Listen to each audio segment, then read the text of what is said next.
Pada tahun 1453, dunia menyaksikan momen yang mengubah jalannya sejarah. Konstantinopel, di bawah Kekaisaran Bizantium, adalah kota megah yang berdiri di persimpangan dua benua, berakhir oleh penaklukan Kesultanan Ottoman.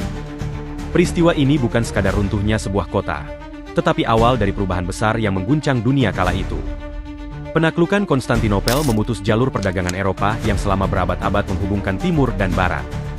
Jalur sutra, yang menjadi nadi bagi pertukaran rempah, sutra, dan kekayaan, seketika terputus. Dipaksa oleh kebutuhan untuk menemukan jalur baru, bangsa Eropa mulai menjelajahi lautan yang belum dipetakan. Dari penemuan rute laut menuju India oleh Vasco da Gama, hingga ekspedisi besar menuju Nusantara, penaklukan ini menjadi katalis yang memicu era kolonialisme. Meskipun menciptakan koneksi baru antara benua, kolonialisme lebih membawa dampak buruk terhadap eksploitasi sumber daya alam, penindasan, dan perubahan budaya yang tak sedikit masih dirasakan hingga saat ini.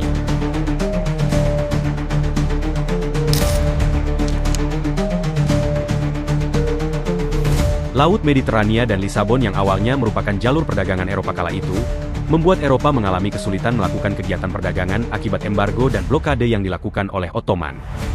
Bangsa Eropa yang melopori penjelajahan samudra adalah Portugis dan Spanyol. Akibat jatuhnya Konstantinopel, kedua negara tersebut menghadapi kesulitan ekonomi paling parah. Portugis dan Spanyol adalah dua negara yang menjadi pelopor bangsa Eropa dalam menjelajahi samudra untuk mencari jalan menuju Asia, seperti Inggris, Prancis, dan Belanda. Selain berkaitan dengan perdagangan dan kolonialisme, dampak jatuhnya Konstantinopel mengakibatkan jalan ekspansi dan penyebaran agama Islam di Eropa juga terbuka lebar. Berdasarkan buku The Great History of Muhammad Al-Fatih, setelah jatuhnya Konstantinopel, Sultan Muhammad Al-Fatih melakukan pengawasan ketat pada umat Kristen. Adapun Ottoman terus membuat strategi untuk memperkuat wilayahnya.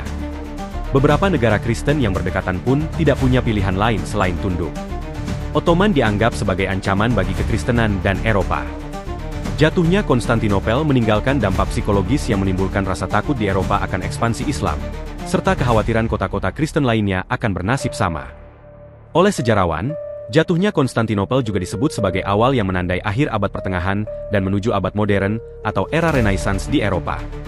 Sebelum jatuhnya Konstantinopel, Eropa berada dalam era yang dikenal sebagai abad pertengahan, sebuah periode yang diwarnai oleh kekuasaan feodal, perang salib, dan dominasi gereja. Sampai saat ini, kisah kejatuhan Konstantinopel banyak ditulis menggunakan sumber-sumber barat, terutama dari saksi mata orang-orang Yunani dan Italia yang melarikan diri dari Konstantinopel setelah kota itu ditaklukkan. Uniknya, sumber sezaman dari pihak Utsmani terbilang sedikit dan baru ditulis di masa-masa setelahnya.